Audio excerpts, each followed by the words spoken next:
Hello, ladies and gentlemen. Welcome to Calls. This is the 2025 Pebble Beach Pro-Am DFS Tactics Show. We have everything you need to finalize and optimize your lineups this evening. The updated weather forecast, the up to the second ownership projections, and of course we'll have my rankings and the continuation of the 2025 Picks Challenge between Gabe and I. So you want to stick around to the end of the show for that. I've got some very interesting ideas in terms of lineup constructions this evening. So stick around for that as well. But we have a lot to cover. I'm quite excited for the second signature event of the season, so let's get into it. All statistics provided tonight and every night are from FantasyNational.com. It is the best golf analytic tool out there for your money. Go check out FantasyNational.com. You will not regret it. In the description of the video, there are links to all of the social media. First off, my X and Instagram, where normally I post research Monday afternoons regarding some tournament information, patterns of former champions, and so on. Didn't do that this week, as I've talked about in both shows prior this week.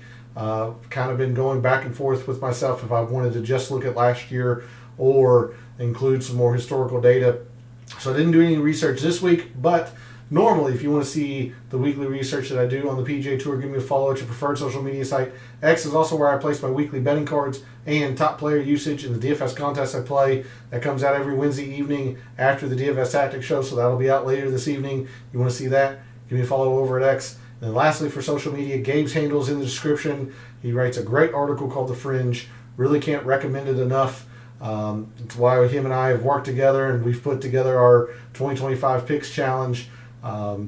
Really is a fantastic way to start your week of preparation. It's a free article to subscribe to, so make sure you're doing that and go show him some support. Follow him over on social media. And then finally, for this intro, we're live. Chat's open. Want to hear from you all in addition to the poll question, which I'll post momentarily. Who's your winner this week? Who are you targeting? Who are you staying away from? Any lineup questions that you have, feel free to jump in chat. I will get to all of those as well. Any lineup construction ideas, player A versus player B. How do you see the wind forecast when we get into that? So jump into chat, make your opinion heard, see what else the community has going on in there. And then if you're not able to watch the show live, feel free to put something in the comments. I'll get to those as well. But let's get into it. Let's figure out our strategies and our tactics for the 2025 Pebble Beach Pro-Am. And we're going to start, as we always do, on a Wednesday evening with the super forecast over at Windfinder. I'm going to center that camera and post this poll question. Now, this poll question is in general terms. We're not talking DFS. We're not talking wagers. We're talking you as a fan. You as a fan of golf. Which 2025 PGA debut or PGA Tour debut are you most eager to watch? Is it Scotty? Are you anxious to see how he comes in off of his injury? Is it Rory, having played TGL earlier this week? Is it Jordan? Or is it the newcomer in terms of the PGA Tour, thanks to the DP World Tour top 10, Rasmus Højgaard? Of course, there's a couple others. Tommy Fleetwood and Minwoo Lee are the two others. I only had 4 options. I put those 4. If you think it's Fleetwood or Minwoo Lee, feel free to put that in chat or in the comments and make your opinion heard. But the poll question is up. Would love to hear from you all on that. So please fill that out. Participate in that. Much appreciated.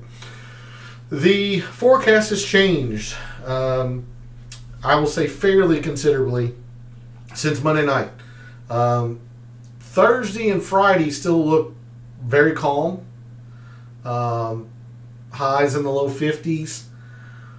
But you see Saturday, we're now talking about 20 mile an hour sustained winds and some rain coming in.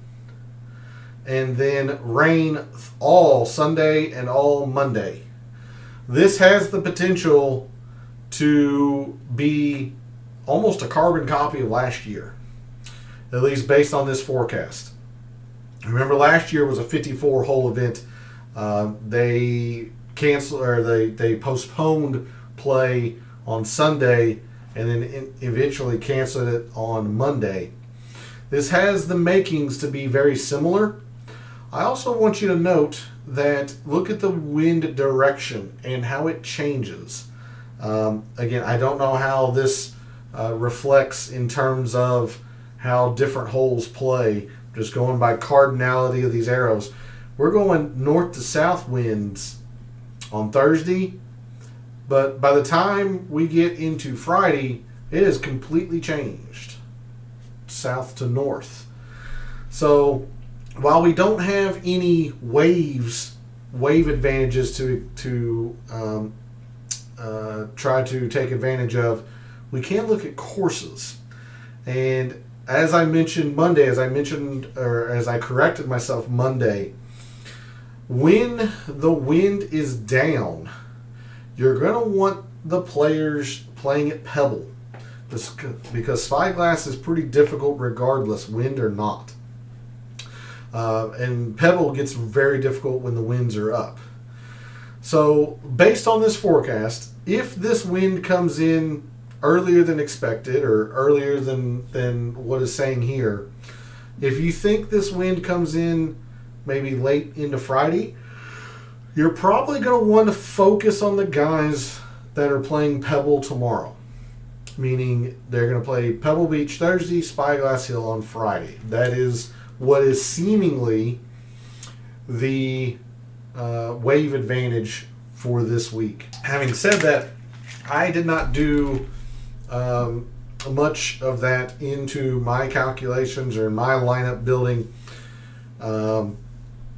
but it is probably prudent that if you have any tiebreakers, or if you're very close on two players, you'll probably want to focus on the guys that are playing Pebble tomorrow. They seem like they're probably going to get the slightly, or maybe even moderately, easier end of the draw. So there's a look at the forecast. And you can see Saturday and Sunday look really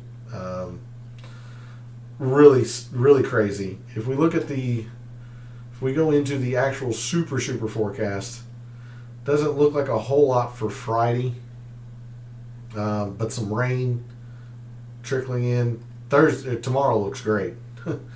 Cold, chilly, high, up into the upper 40s, maybe touching 50, but nothing there. And then, like I mentioned, Saturday and Sunday looks atrocious. Lots of wind and lots of rain. Okay, so with that, we'll move to Fantasy National, the players in the field this week. Due to that forecast, I've got the moderate and windy filter selected. Now, I have gone back all the way to the beginning of 2023 just to give players enough rounds to make it significant. You see, like Højgaard only has 2, Nick Dunlap only has 9, but for the most part, 65 to 70 of these players have 30-something plus rounds or more. So just to make it statistically significant, your top players in moderate and windy conditions since the beginning of 2023: Scotty, Denny McCarthy, Patrick Cantlay, Victor Hovland, Adam Scott, Wyndham Clark, Jordan Spieth, Ricky Fowler, Sam Burns, and Rory. So make sure you give those guys a decent boost in your considerations, considering how windy Saturday and Sunday looks. And remember, this is a no-cut event, so all 80 of these players are guaranteed 4 rounds. So everyone's going to have a Saturday and a Sunday round. And so it's going to be windy. So make sure you give these guys probably a decent boost in whatever considerations you're giving them. But speaking of players and considerations, let's go ahead and get into the mixed condition model that I've made for Pebble Beach this week. And then, as usual, we'll get into my rankings. So we're going to start with this mixed condition model, 15% in strokes gained approach. Look, Pebble Beach in particular is a second shot course. These greens are very tiny, smallest on tour. So guys are going to have to hit their irons very, very well to compete around here. And they generally have. And you'll see I've just looked at 2025. So rather smaller sample size. Eric Cole leads the way in that in terms of amount of data in here with 16 rounds. But I just wanted to see who has started off the year in good form with their irons. So 15% in recent form approach play, 10% in around the green in 2025. Look, these greens are tiny, so players are going to miss greens. It's just a fact of life here at Pebble. You're going to have a pretty tidy short game to contend. We have seen throughout the entirety of the week how around the green, especially for our winners, just overshadowed off the tee. Not quite doubling it, but pretty darn close. Off the tee is pretty darn mitigated here, and around the green is enhanced just due to the tiny greens. So 10% around the green, 15% on Poa annua putting. This does go back all the way to 2022, just to give enough rounds for players to make it statistically significant. But putting is a huge deal here at Pebble, and Spyglass has Poa annua greens as well. So 15% Poa annua putting, 15% in greens on short courses. Now, I did go all the way back to 2024 for this. Hey, good evening, Pete. Thanks for jumping in chat. Much appreciated. Hope you've had a good week. You ready for the Pebble Beach Pro-Am? Things are going well in your neck of the woods. All of that. It's good to see you this evening. Much appreciated. 15% greens. You can argue not to look at short courses, just see who flat out hits greens. I just happen to use the short course filter, mostly because with that you would think that incorporates some of the shorter proximities. Not always. You do have places like YLI. I'm thinking of Harbor Town that are short that really force you to lay up. PGA National, what used to be the Honda, 50 degree out, grilling dinner tonight and golf tomorrow. Life is good. Life sounds great if that's the case. 50 degrees in your neck of the woods is a heat wave. Get out the beach towels for you up there. But glad to hear that things are going very, very well for you, Pete. So yeah, you can argue not to use this filter. I ended up deciding to use it thinking it would incorporate some kind of hidden close proximities. That was the thought behind that. 10% scrambling. I ended up coming around on Monday night, talking it through with you all as we went through each of those page views in Fantasy National.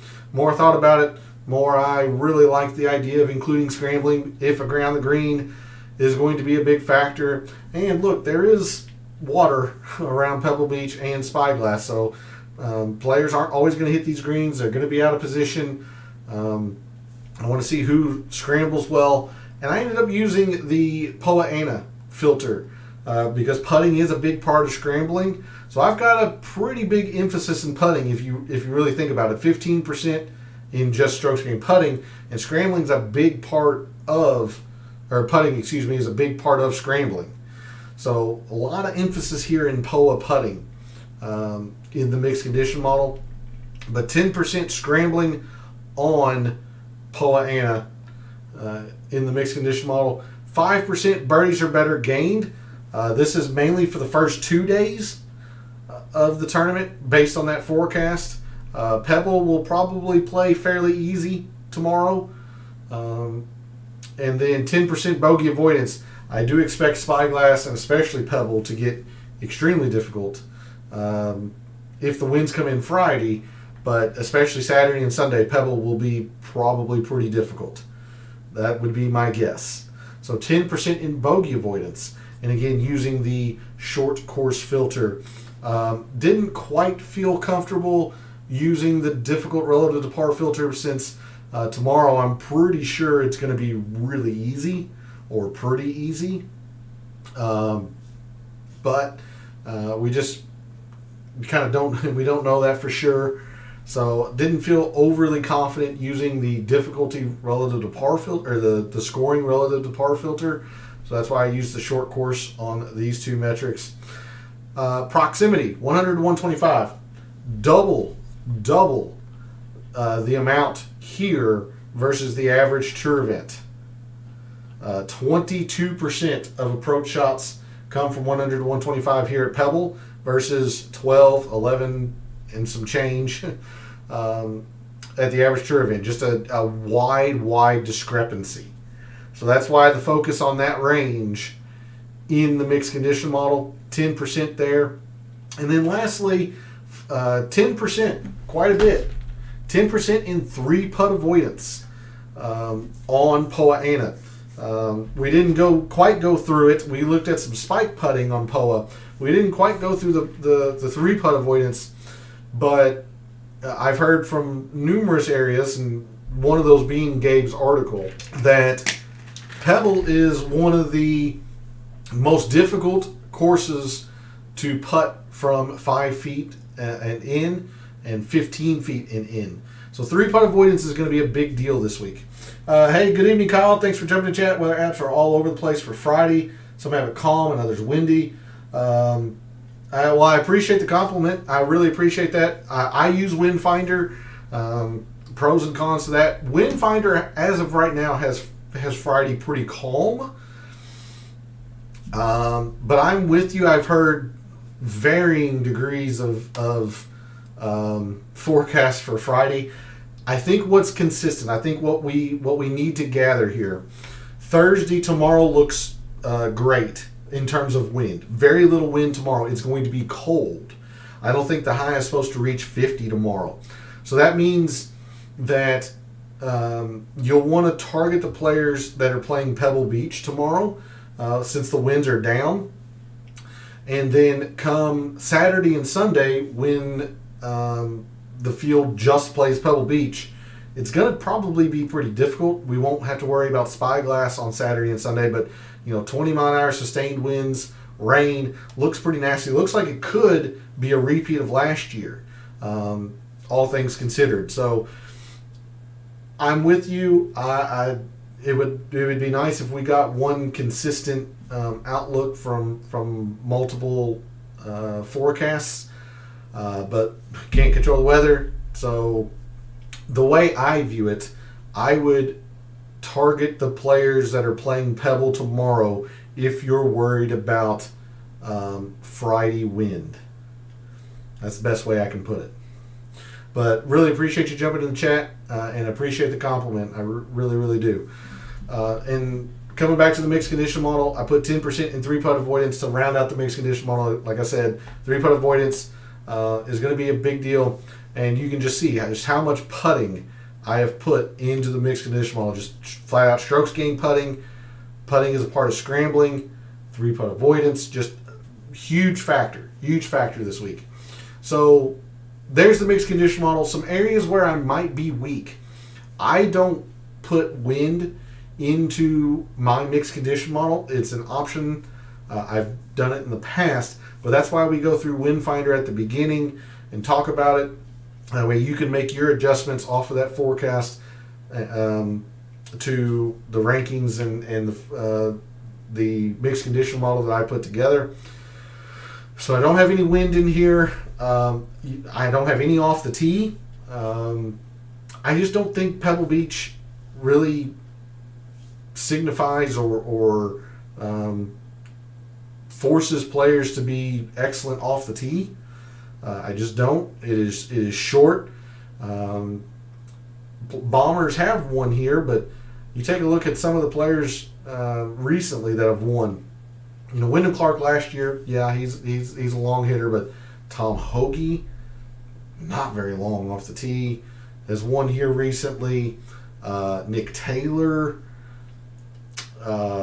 Justin Rose, who was later in his career, so he's not the longest anymore. I just don't think off the tee is that big of a deal.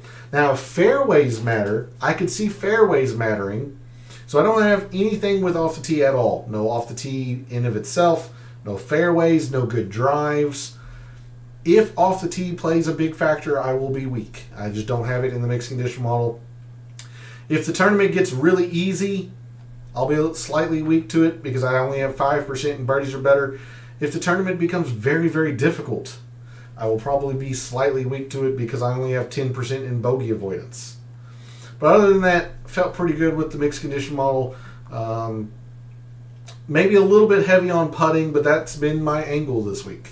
That's just the angle I'm taking. So with that, we'll move to Microsoft Excel, the reveal of my rankings.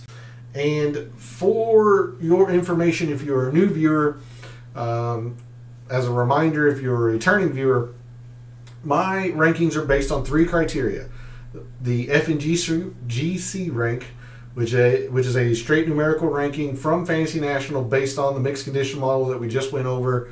It'll spit out a ranking, based on the metrics and percentages that we just went over. Course value is an attempt at giving a player a numerical value at how well they have played that course or tournament, in this case, in the past 5 years. And again, I've waffled all week whether I wanted to look at just 1 year because it was the signature event last year, or if I wanted to include some historical stuff like Nick Taylor's win, Tom Hoagie's win. I ended up going with 5 years. But I did mention Sunday night that I might change that to only looking at when it's a signature event next year, meaning next year when I look at Pebble Beach, I only might consider looking at 2 years, depending on how well I do this year. But course value, an attempt at giving a player a numerical value of how well they've played. You see Tom Hoagie, a former champion, has generally been really, really good here, so his course value is very low. Somebody like J.J. Spawn, who hasn't been very good, Novak hasn't been very good here in the past. They've got pretty high values. And then we are playing DFS. Projected ownerships is a factor. We're trying to find unique options off of our fellow contestants. So projected ownerships, and these are from Fantasy National, projected ownership is a part of the calculations into my rankings. So with that long-winded explanation out of the way, my rankings for Pebble Beach this week go as such. Justin Thomas is my number 1 player. A little bit surprising with that. He rated first with the analytics. He's actually been okay on POA. I'm not in love with him being number 1, but makes some sense, especially since he's seemed to have returned to form. Tom Hoagie, 2nd. Scotty, 3rd. Jason Day and Sam Stevens, 6,800 Sam Stevens, round out my top 5. Sepp Straka, Bo Hostler, Eric Cole, Colin Morikawa, and Keegan round out my top 10. You see a lot of these players, with the exception of maybe Sam Stevens, getting helped by the fact they have played Pebble Beach very, very well in the past. I gave that a decent amount of weight among these three factors. You can see Sam Stevens, Sepp Straka especially, Eric Cole to a little bit lesser extent. They're getting helped due to the fact that they are very unique. And then, guys like Scotty, Colin Morikawa's dropped probably fairly precipitously due to the fact that they are very popular. But there's a look at my rankings. I'm not surprised with Sam Stevens. Some people might be, but he was my favorite play last week, and it turned out to be an excellent play. I wish he would have won, but beggars can't be choosers. He played very well last week, and he's been very good on POA, despite the fact that he's an okay putter, but not great. I do think his biggest asset, his length, is mitigated here, but he's been okay here. The irons are really, really good so far to start 2025. He's also scrambling very, very well, especially on POA. So there's a lot to like there. The only other 6K probably makes a lot of conceptual sense. Eric Cole, generally really good when it's short. when not a lot of off the tee is factored in. His irons have not been very good yet this year, so therefore he hadn't been hitting a lot of greens. But he did rise because he's been very good at Pebble in his past, was it 2-3 tries? So he's getting a lot of boost thanks to this. Anyway, there's a look at my top 10. Enough rambling on that. Let's sort by the price board and figure out where our fellow contestants, at least per Fantasy National, are going, and then how we can maneuver around them. Hey, good evening, Darnell. Thanks for jumping in chat. Much appreciated. I am going to give you a slight bit of Raz here. You mentioned how you'd never play Sung Jae again. He ended up being a really good play last week. So, this is why you never say never. But the point was proven that, he played very, very poorly at the Amex, and he sunk my week at the Amex too. So I was right there with you in frustration. But I figured I'd give you a little bit of Raz. Considering you've been a long time supporter of the channel, that that Raz can work both ways. I've had several suggestions in the past that were so did every other pad golfer. Fair. But it's good to see you this evening, Darnell. Thanks for jumping in chat and coming back like you do almost every week. It's very, very appreciated. All right, so in the 10 case, we have 3 players. We have Scotty at 11-9, Rory at 10-7, and Morikawa at 10-2. Rory looks to be the odd man out, and I have to agree. I mean, he did not rate out very well at all for me. He's only played once around Pebble in the past 5 years. It was very poor.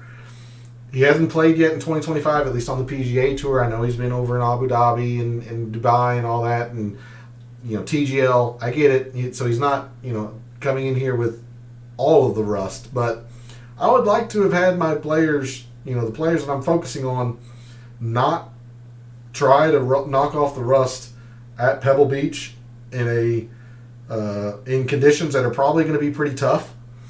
So I'm just completely off of Rory, and it seems like most of Fantasy National is. So if you're willing to go there, you're going to gain a lot by doing that. I just can't recommend it.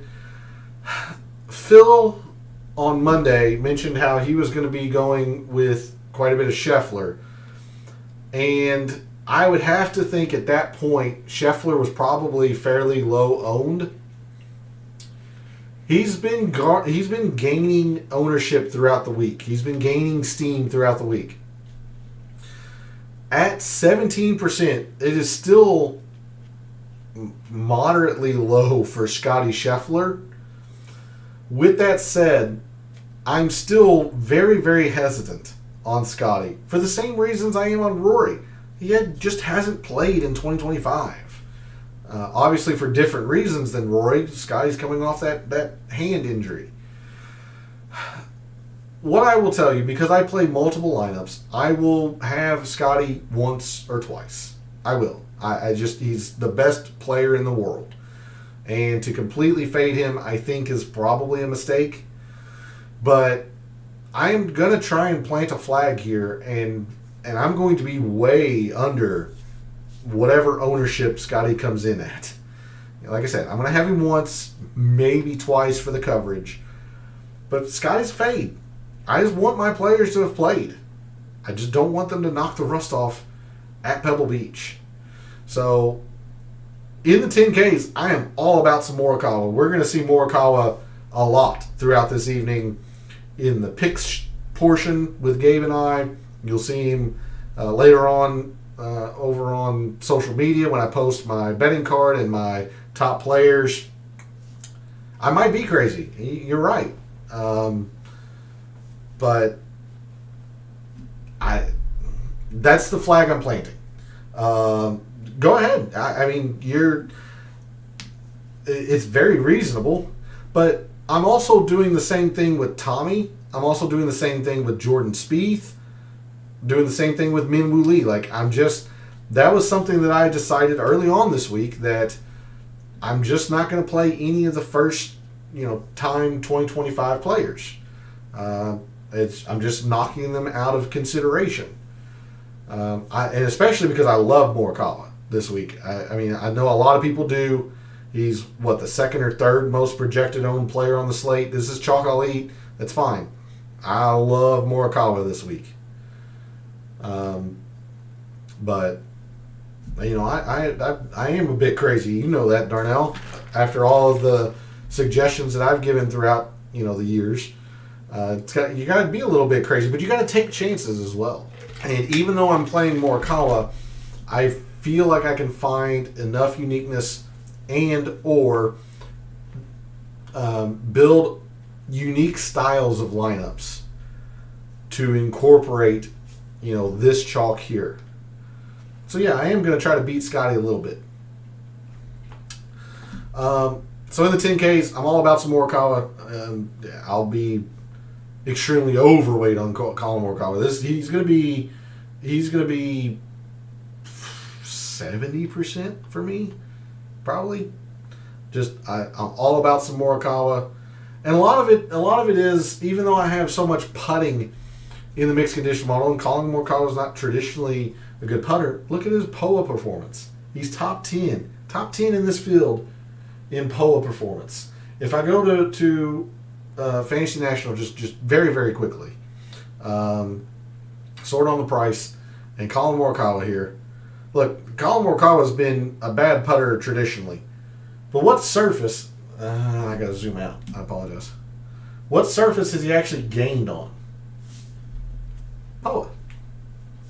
It's actually been, acceptable on POA, which, if he's right around field average, given his elite irons, Morikawa's going to have a chance to win if he's field average and putting. So that's why the love for Morikawa this week. So all about that. I'll play Scotty once or twice, and then Rory's a complete full fade. Moving into the 9s. There's a lot of players here that I liked. A lot of players that I wanted to play, but you just can't play everybody. I see your note on Hoagie and McCarthy. I'm assuming that's over. I forget where you play. Is it FanDuel? Is it Yahoo? Both of those being min price is kind of ridiculous in my opinion. So I would be all about some of that. But we'll get into those players as they come up. Yahoo, that's right. Yeah. You and I have talked about the pricing over Yahoo and how I don't understand their pricing format, but neither here nor there. Like I said, 9Ks, you can't play everybody. So Tommy, for the same reason I said about Rory, same thing I said about Scotty, I'm just not going to play Tommy. It makes a lot of sense to play Tommy here. A course that finding fairways is generally pretty valuable. Good irons. He just hadn't played yet on the PGA Tour, so I'm just, I'm going to wait and take the wait and see approach. Yahoo loves free squares in all sports.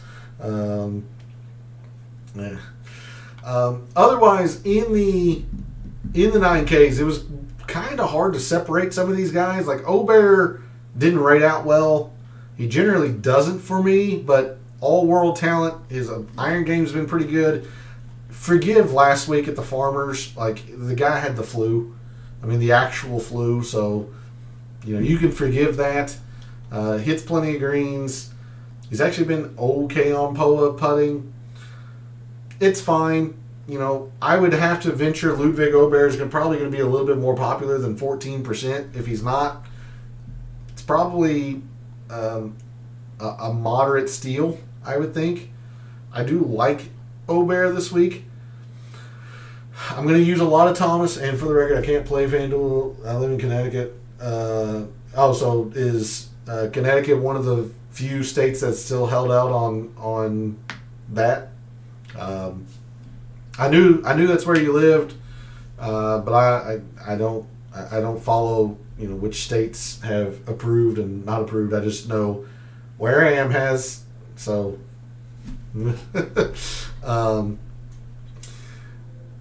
Yeah, I'm going to play a lot of Justin Thomas. I'm a little worried about the putter.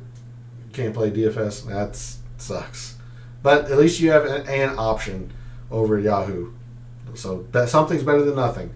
And you've had some success before with that as well. I'm going to play some Thomas. I am a little worried about the putter, even though he rated out number 1 in my rankings. But you think about it. Think about like the players a couple years ago, maybe 3 years ago now, when it was horrendous. JT played extremely well. So I'm not worried about the conditions this week bothering Justin Thomas. I'm worried about the putter, but I'm going to play him. I'm going to play him a lot. Again, he's the most, seemingly per Fantasy National, the most popular player on the slate. Kind of stinks, but I'm going to be using him. Number 1 bogey avoider. Hits plenty of greens. He's got a lot of creativity, short game prowess. He fits Pebble Beach. It's all about the putter for JT. Who doesn't technically help me.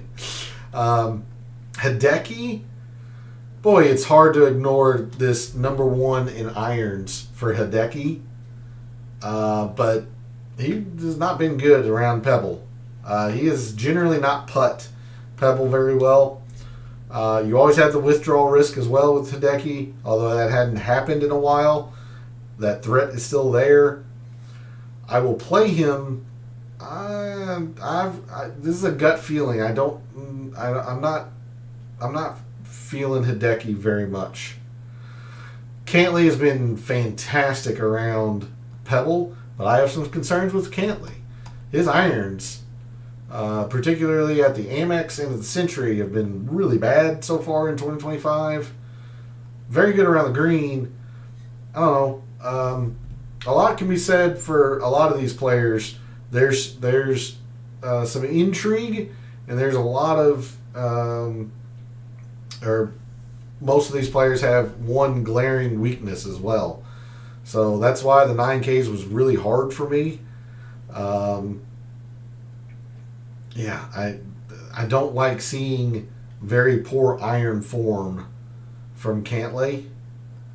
Granted, he's been fantastic here, so if you're a big believer in course history, you probably want to play him, but he's also seemingly tied with Morikawa in second most popular player on the slate.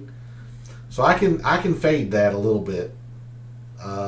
It's hard to ignore his prior history here, but I can fade that.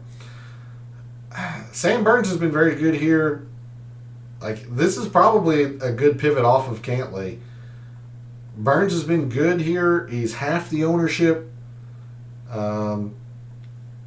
The irons. Sam Burns has never been a great iron player. He's always been about putting anyway. With that said, it's still hard for me to truly back a guy that has had really bad iron form. I've already mentioned Tommy. I'm just not playing him because he hadn't played yet. And then Sungjae, Sungjae played very, very well last week at the Farmers off of a horrendous miscut at the Amex. Sungjae was not good here last year. Fairly popular. Number 1 and around the green early this year. That's a positive sign for Sungjae. 8th in POA. So if there's anybody other than JT that I would be actively looking for, it would be Sungjae. But I'm still not excited about it. I haven't been in the 9Ks, or I'm not focused on anybody in the 9Ks maybe other than Justin Thomas. I'll sprinkle some Hideki. I don't feel great about it. I'll sprinkle some Ludwig. The thing with Ludwig, I can't fathom him being less than 15 to 16%. I can't get there. The guy is such a popular player for good reason and very good.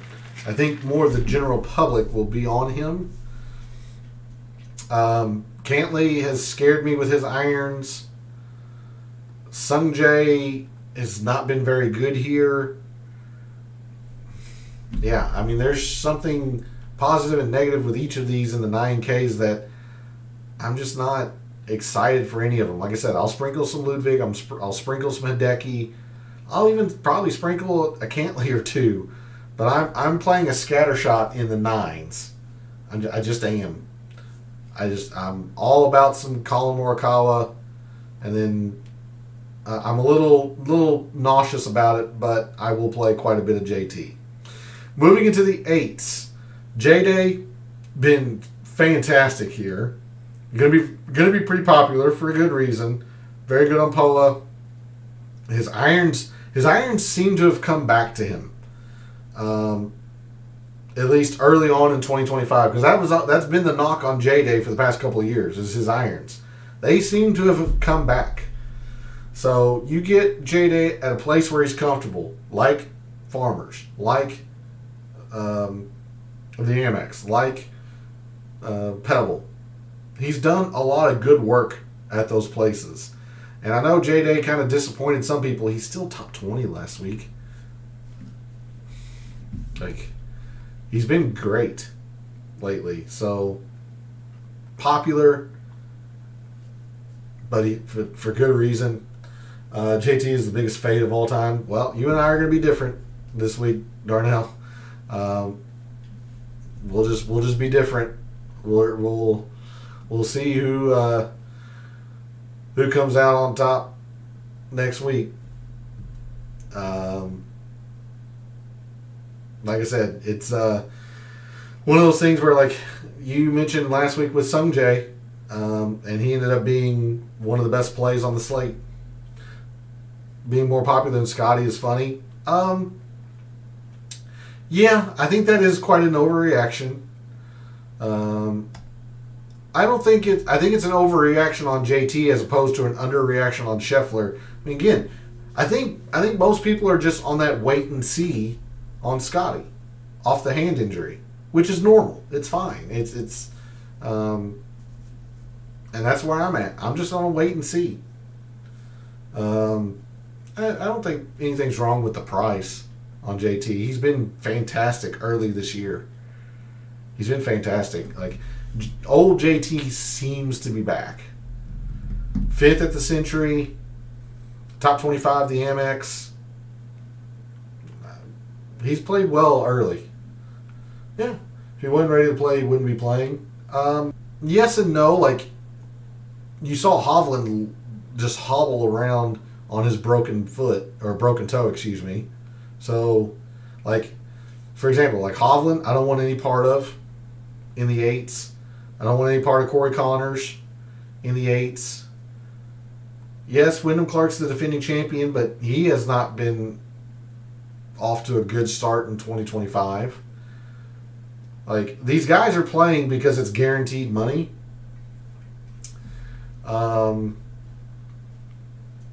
We're approaching the same thing with a different view. That's all. And Scotty's the best player in the world, so it wouldn't surprise me if he top 5'd this or whatever. But there is a non-zero chance that hand has caused some rust. He hasn't played yet.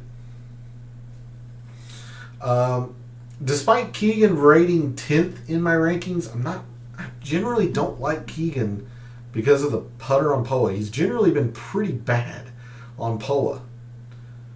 But he's played the Farmers well, which is POA. He's played Pebble well, which is POA. I generally look at Keegan on bent.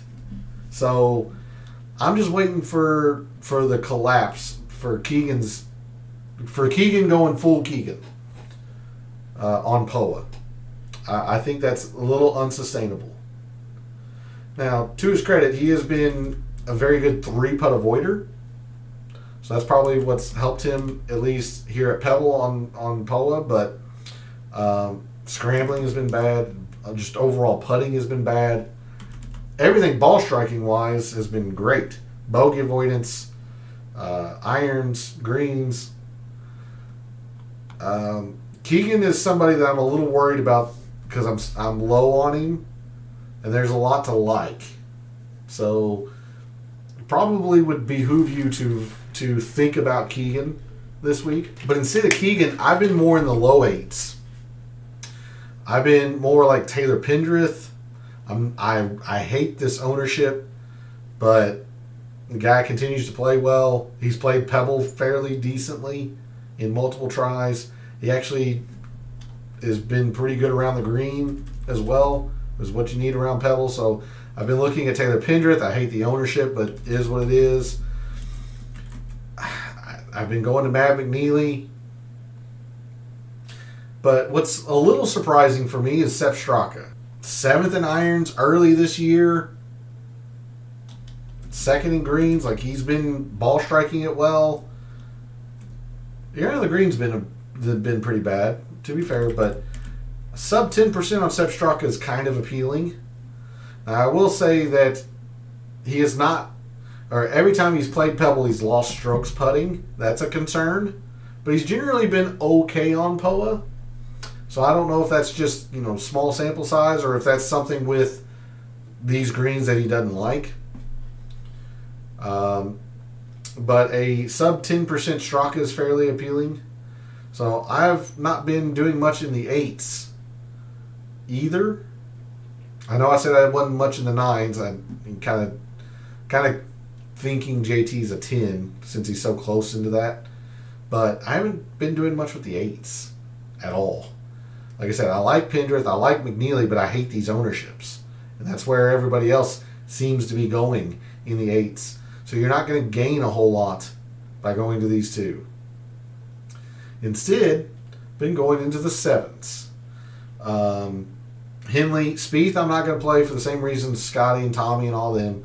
Henley, it's all ball striking, but that putter can be really bulky on POA, and he wasn't very good here last year.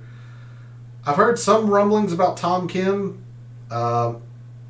He played well here last year, but irons have been good to start the year. I don't know.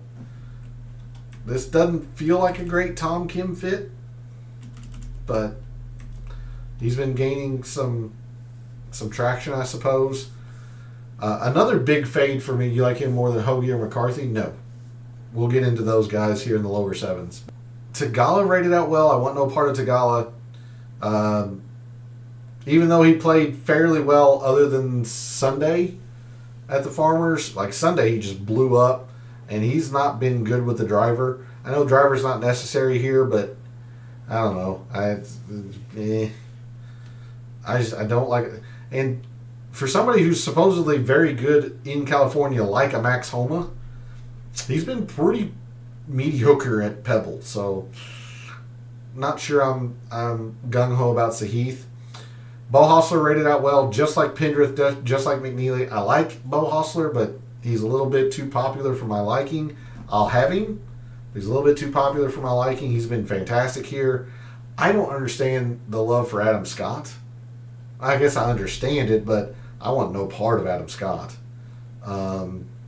He's been, other than the U.S. Open at Pebble in 2019, he's been not great. Not great here. I know the course value looks decent. He had a top 20, and then he's had a miscut in the past. He's had like a T59. Scott's had some uneven results around here. I'm not there with Adam Scott. And he's also been really bad at this proximity. I just don't want any part of Adam Scott this week. I don't understand. I don't understand why he's so popular. I can understand like the ball striking aspect of it, and he's generally been pretty good on POA, but 13.5% is too much for me. I've been in the low 7s. Like, even though he didn't rate out well, like Thomas Dietrich has been very good here. Good putter on POA. Like, the stats aren't lining up, but I would take a long look at Dietrich. I love Tom Hoagie this week. I know he's popular, but this is more chalk I'll eat. Love Tom Hoagie this week. Tom Hoagie is not a good putter. Not a very good putter. And he is top 5 in this loaded field on POA and putting. Former champion at Pebble. I love everything about Tom Hoagie. Even his even his around the green, which is generally really suspect, has been really good in 2025 so far. Number 1 in procs 100 to 125. So, love Tom Hoagie this week. I would like Harry Hall, but this is more ownership that I just can't get there. We'll talk about Harry Hall later in the picks portion, but man, that's a lot of ownership for somebody who's been mediocre here. Nick Taylor, former champion here. Take a long look at Nick Taylor. I'm trying to speed this up since we are pushing time and I want to make lineups and get to the pick section. Hey, good evening, Derek. I've been doing well. Some near hits in 2025, and then the Amex was a complete disaster. So some good, some bad. Hopefully you've been well. I really appreciate you jumping into the chat. It's good to see you again. Hopefully you're ready for the Pebble Beach. Nick Taylor, take a long look. Again, former champion, not as popular or not as unique as you were hoping. McCarthy's not as unique as you're hoping, but I mean, number 1 putter on POA, number 1 putter probably in the world. But his irons have come around at least in 2025 a little bit. Scrambling's good. I will play a lot of Denny McCarthy. But I'm going to tell you right now, I've got quite a few players in the 6s that I'm going to recommend to you. This is where I think I'm going to be able to play a lot of that chalk up top, the Morikawas, the JTs, so on and so forth, because there's players down here in the 6s that I really like. Let's start with Sam Stevens from last week. Feel that last week was a disaster. Woodland withdrew, couldn't change in time. Hubbard did bad. Fortunately, I was not on Gary Woodland. That was one of my bigger fades last week, other than Tony Finau. Tony Finau was the big fade that I had, which worked out. I wasn't on Woodland. I had a whole lot of Zalatoris, so I was scrambling with about 30 minutes to go, changing all my lineups. So I definitely understood how you felt with that. Nothing wrong with Sam Stevens. Again, last week's top play, I'm going to go right back to the well with Sam Stevens. Irons have been great. He's been good on POA recently. In great form, obviously, finishing second last week. Just wish he wouldn't have dunked it in the water. He might have had that outright for me. But, I mean, only 7.5% in a limited field, no cut event. Really, really like Sam Stevens. I like Eric Cole. I have a little bit of concern with Cole. The irons haven't come around yet in 2025. He's been very good here, so I'm going to have some Eric Cole. But I like these two up top in the 6Ks. In the mid-6s, Christian Bezuidenhout. This guy is 3 for 3 here at Pebble. Nothing outside of top 25. Nothing inside of top 15. He's just been right around that T20 range. Seabass has played Pebble very, very well. He's very unique. He's not a ball striker, but I am banking on his short game carrying him around Pebble. 12th in the short proximity. 3-putt avoidance could use some work, but he's all about short game. And when short game matters, Seabass generally does well. So I really, really like Seabass this week. And then at 62, Seamus Power. Another player that has been super fantastic around Pebble Beach. Very middling ownership. Very good putter on POA. You think about Seamus Power's, some of his top performances, like Butterfield, Bermuda, another short coastal track. Seamus Power also generally avoids bogeys pretty well. So, I like Seabass. I like Seamus Power. I really like Sam Stevens again this week, even Eric Cole. And I'll give a casual, and I mean the most casual of mentions, to Brendan Todd. The guy's been very good around Pebble Beach. You're playing Brendan Todd for the putter. I would not recommend doing this a lot, but if you're going to get really greedy up top, for example, Darnell, you're going to play a whole lot of Scotty Scheffler. If you're going to get very greedy up top, say a Scotty and a Collins, Scotty and a JT. I know you don't like JT, I'm just giving examples. If you need a lot of price savings, you can take a casual look at Brendan Todd. So we are being pressed for time. Let's start making some lineups, and then we got the picks selection to get through. Let me catch up on chat here. So, you fading Gary Woodland again this week? Yes, absolutely. He is. Where is he? 70. Yeah, 70. He rated 77th out of 80. I understand he won the U.S. Open here, but I don't know. I'm just waiting for his game to come back to him. He's shown moments. But I don't think it's all there yet. And against a loaded field like this, I'll wait to try and target Gary Woodland at a course and a tournament that isn't so loaded. Gary Woodland fading himself this week. We're going to have a few lineups with him and Spawn. Spinning out Scheffler in a 9K. Yeah, we talked about Scheffler quite a bit. I understand it. I'm just choosing not to, or choosing to play very little, because that he hadn't played yet. I want to see how that hand looks. You can find a better play than Woodland. I tend to agree. I'm also not that high on JJ Spawn, even though he rated out well. He's been very poor around Pebble, Derek. Power is an option. I like Hubbard. He's chalky. Yeah.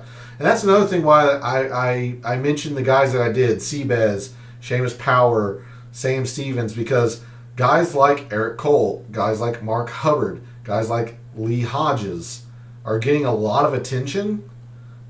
So I'm playing off that chalk. Feel free to keep the questions coming. I'll get to as many as I can, but I do need to get through the lineup portion here. So for those who play tiers contests, Tier 1, Scotty, Rory, Morikawa. I'm going to go with Colin Morikawa. He's probably going to be the more popular play in the tier just because people are taking the wait-and-see approach on Scotty. Scotty's a very clear second. I want no part of Rory this week, so I'm going to go with Colin. I don't blame you if you go Scotty. Tier 2, Obear, JT, Hideki, Cantlay, and Tommy Fleetwood. I'm going to go JT. Again, probably the most popular play in the tier. But it's hard for me to ignore the number one ranked player in my rankings. Hideki's probably second, although he always carries that withdrawal risk. Obear is interesting if you think he's completely over that flu. But I'm going to go with JT in Tier 2. Tier 3 is Burns, Sungjae, J-Day, Victor Hovland, and Wyndham Clark. Ugh. Don't like a whole lot in Tier 3. I'd probably go J-Day just because of the course history. He's been so very good here.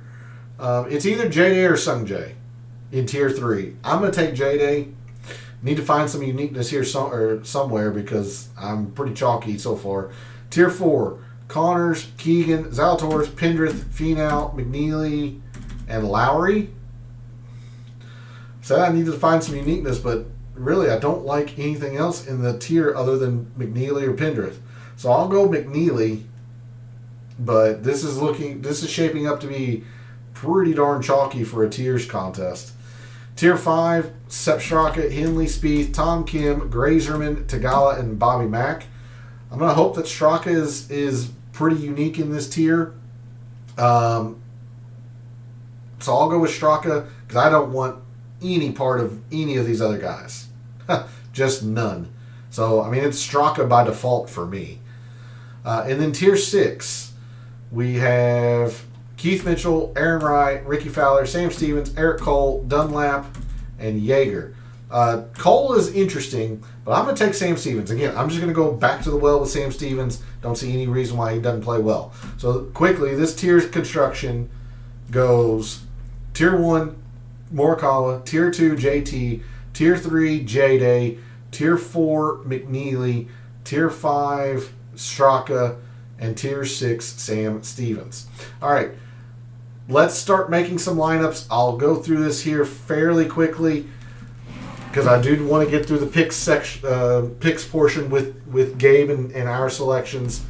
So we'll try to build a couple of chalky lineups here very quickly. The most popular start looks to be Colin and JT, just based on ownerships here.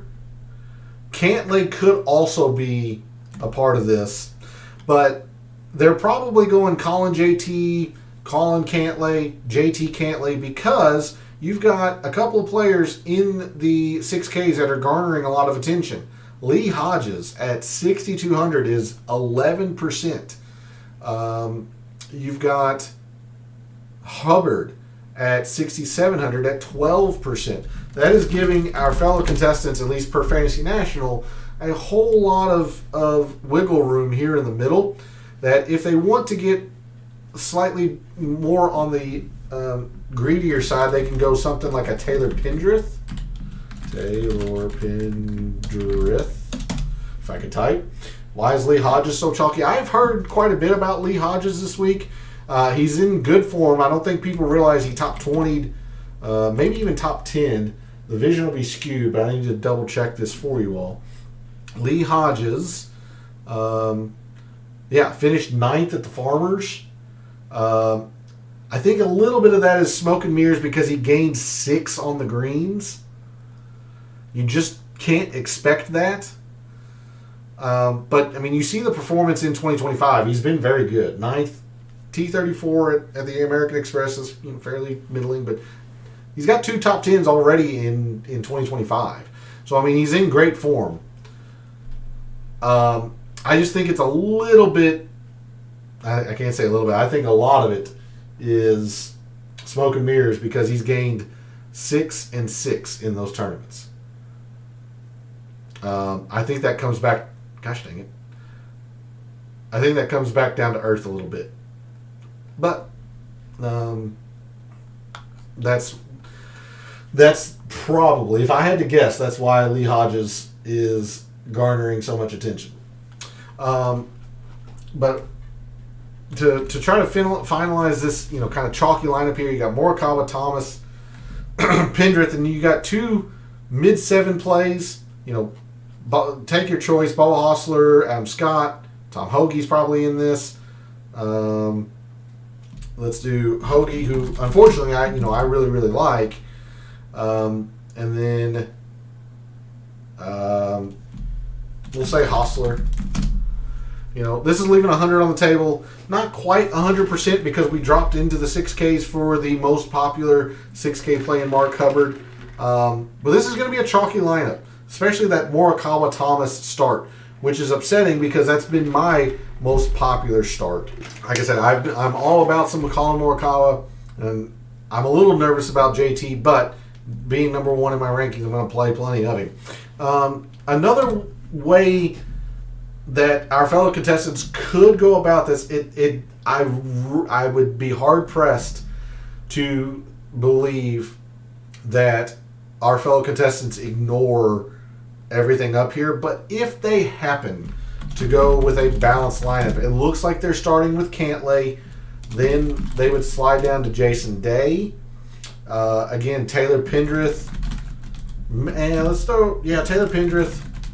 Mav McNeely would be in this for sure. And again, this is that 7650. Actually, this would be Bo Hostler and Adam Scott. I don't think this lineup is going to be as popular as the cumulative ownership is suggesting. Just saying that if somebody goes with the contrarian play of a balanced lineup, it would probably look something like this. So how are we going to combat this? I'm going to build a Scotty Scheffler lineup first. Like I said, I will use him. I'm just going to use very limited amounts of Scheffler. I'll have him once or twice. But cold and windy, get your Euro golfers ready. Maybe. I still don't think I like Rory in that situation. But you're right. I mean, the forecast is calling for a lot of wind, especially on the weekend, P. So if we're going to build this Scotty Scheffler lineup, I've been trying to get greedy. I'm going to go Colin. I'm going to go Scotty Colin. Colin's, gosh dang it. I'm going to go Scotty and Colin, Scotty and Thomas, Scotty and Obear. I'm going to get greedy because of all the 6K plays that I was mentioning, the Seamus Powers, the Seabez, the Sam Stevens. Like, I'm not afraid to do a superstars and super scrubs. Like, let's throw Seabez into this and then do a Sam Stevens. Yeah, you're hovering in that 73, the low sevens. There's plenty of players in here I like Tom Hoagie. I know he's a little popular, but I like Tom Hoagie. Harry Hall, hard to ignore how well he has played the last 6 months. Nick Taylor's a former champion here. Denny McCarthy. Like, for you, Darnell, since you've mentioned it a whole bunch tonight, like, that would be a lineup that I would be very comfortable submitting. You're 20% less cumulative ownership. Like, if you're willing to do a double six, which is it's bold, it's ballsy, but remember, this is a no-cut event. All of these guys are going to get 4 rounds. They're going to accrue some points. If you get a top 20 out of one or both of these, you're looking pretty good. And that's why you're able to play a lot of the chalk elsewhere if you're willing to go to a double six. And that's why, or how, I've been able to maneuver around all of this. Hey, Phil, thanks for jumping in chat. It's good to see you this evening. Putting and weather locking Shane. It makes a lot of sense. It really does. But he hadn't been great on POA. But it's good to see you this evening, Phil. Hopefully you're ready for the Pebble Beach Pro-Am. Just because you mentioned it Monday night, you were talking about Scotty. I would be hard-pressed to believe his ownership actually does come in at 17%. If it does, that's probably a small steal. But having said that, just like I said Monday night, like I'm going to limit my use of him. I just am, because he hadn't played yet. I'm taking the wait and see approach on how his hand looks. So I'm going to have him, but I'm going to be much, much less than what his ownership comes in. For a no-cut event, what is a good strategy? That's why I'm advocating or showed you the Scotty +2 6Ks, because you just, in a no-cut event, in a limited field event, this ownership is all getting coalesced around certain players. Matt McNeely in the low 8s and Pendrith, but Hostler and Scott in the mid 7s. Like, unless you're willing to go out on a major, major limb with like a Bobby Mack or a Højgaard or an English or a Ben On that are just 3 to 5%, you've got to build a unique style of lineup, a unique shell, and that's why I've been doing these double 10s. Like, I showed you the Scotty for what I've been doing mostly, and again, these are the 2 most popular players on the slate, but Colin Morikawa, Justin Thomas, and then building like again these double sixes. I did Seabez and Sam Stevens in the last one. Let's do Seamus Power and Seabez, or Eric Cole could fit into this. Like, you're going to have to find a pivot off of one of these areas. The thing is, Derek, you're not going to be able to find true uniqueness. You're going to be in a 3v3, a 4v4, sometimes a 2v2 against a lot of your fellow contestants, just due to the fact that it's a limited field. So you just got to, you got to find one guy that you're going to plant your flag on and say, I'm playing this guy 80+%. For me, that's Colin Morikawa this week. And then you're going to have to build unique shells with slight pivots off of guys. Like in the low 8s, like if you want to get off the McNeely and Pendrith chalk, you would go to Straka or Lowry. I'm not there with Lowry, but I would go to Straka. In the 9s, you would get off of the Cantlay chalk to maybe a Burns or a Sungjae, or as P put it with the Euros, like Tommy, studs and duds. Yeah, exactly, P. Cheap guys is fun. Balanced, I think, and I could be wrong with this, but I think balanced is the contrarian play this week. Like, if you ignored the entirety of this upper 9 and 5-digit, I think you would be pretty unique in that regard. Now, you wouldn't be able to do something like Cantley, Day, Pendrith, McNeely. That's going to be pretty, like the cumulative ownership there is still going to be pretty high. But you would at least knock out a lot of the field, or at least your fellow contestants, by doing that style of lineup. I don't think I'm in love with that lineup this week. Sorry, I actually didn't mean to erase that. I don't think I like that style of lineup this week, but that's one way you can get contrarian and get unique. Is go with the opposite style of lineup that seems to be popular. Like all 8Ks. I mean, it varies from week to week. Like this week, I hate majority of the 8Ks, so I wouldn't do it this week. But there have been weeks where I've rostered, a low 9, 4 8s, and a 7. I've done that before, yes. Day is going to be popular. Zalatoris and Clark don't seem to be.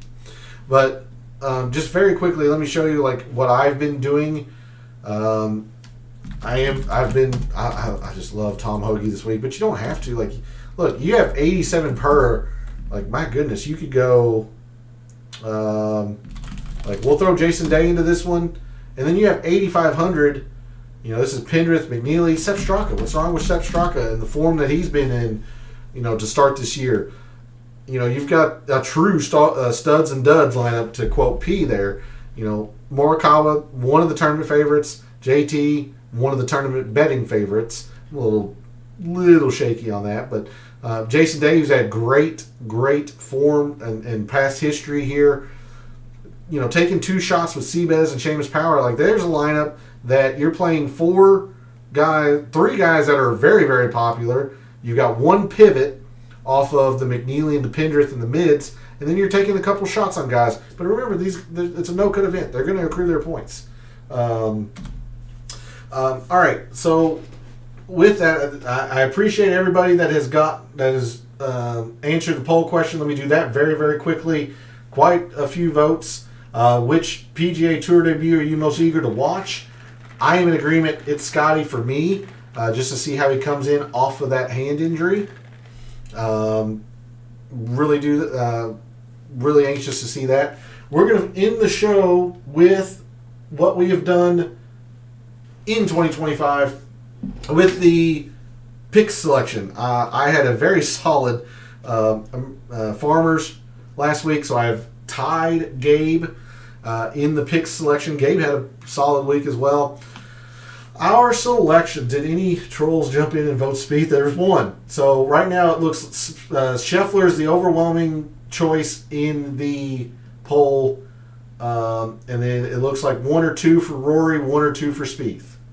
So there's that. Picked Rory. Hey, there you go. There's your answer, P. Okay, pick selection. We're gonna try to rattle through this. Ban Phil. I'm not gonna ban Phil. Pick selection, because I need to get over to Gabe's chat. Pebble Beach, my winner, probably pretty obvious. I'm gonna take Colin Morikawa. I've talked about him all night, but I'm planting my flag there. He's gonna be in 80 to 90% of my lineups. And if he doesn't play well, I'll lose. I really believe in Colin Morikawa and the layout here at Pebble for him. Gabe's going to go with JT. And before I get any further, if you want to see our true explanations, we each write up a couple of paragraphs worth on our selections. They are over on Gabe's social media, and his handle is there under his profile picture, going Matsuyama, Scotty, Spieth, injury stack. You know what? Hey, if you do that, you need to put Gary Woodland in there. But you know what? You at least have a narrative. And Matsuyama's kind of interesting. He hadn't played well here, but I don't hate it. I really don't. I'm not playing those guys. But good shot on that one, Derek. You got to put Will Zalatoris in there. Favorite plays this week, I'm going to go with Tom Hoagie. I really wanted to try and highlight somebody that was a little less ownership, or at least projected ownership. But, I mean, Tom Hoge is a previous champion here, has played very well recently. It looks like the around the green struggles, he seems to be over those, at least early on in 2025. He's top 15 in this field around the green. So I don't like that he's so popular, but I'm still going to use a lot of Tom Hoge. Gabe's going to go with Cantlay. Makes a lot of sense. He's been very, very good at Pebble Beach. I'm going to fade Adam Scott. I don't like, or I don't understand why he's at such a high ownership at 13.5%. And Gabe's going to fade Mav McNeely. Mad Scientist play, Seabez.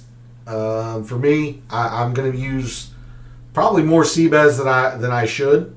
But I do like the fit here for him. And Gabe mentioned this in his write-up. Gabe's true Mad Scientist play would have been Christian Bezuidenhout as well. In the interest of being, or to say someone different, he's going to go with Cam Davis. We didn't talk about Cam Davis much, but Cam Davis is 4 for 5 here at Pebble Beach. You know, talking about making the cut before it turned into a signature event. Cam Davis generally doesn't wear out well, especially for POA. I look for Cam Davis on Bent, but it's hard to ignore the fact that he has been very good around Pebble.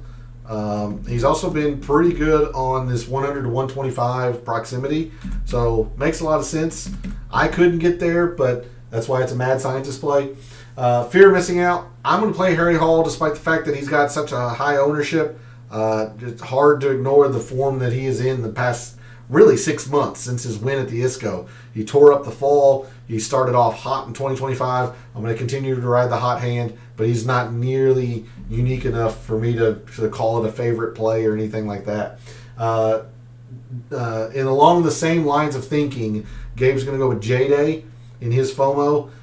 Very popular, but he's been so very good recently and at Pebble Beach. And then lastly, our wild card category for the week. We just kind of settled on top Aeon 5 since that was settled last week. No surprise here. I'm going to go back to the well with Sam Stevens. Love Sam Stevens this week. I'll probably crash and burn with that, but I'm hoping he carries me again after carrying me last week. And then Gabe's going to go with Andrew Novak, who played solid last week at the Farmers. We didn't talk much about him. A little bit more popular of a play, but that is his top Aeon 5 performer. Can't get all of them after drop Zal.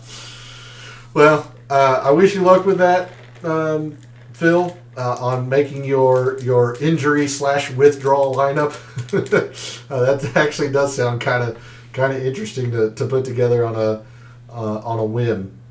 But I got a lot of people to thank here, so let me thank Darnell, P, Phil, Derek, and I'm pretty sure Gabe is lurking in the background, getting prepped for our continuing conversation over there. And again, just quick reminder, the only way you're going to be able to join us is if you subscribe to his article. It's free to do so. You really are missing out if you're not subscribed to it. So make sure you're doing that.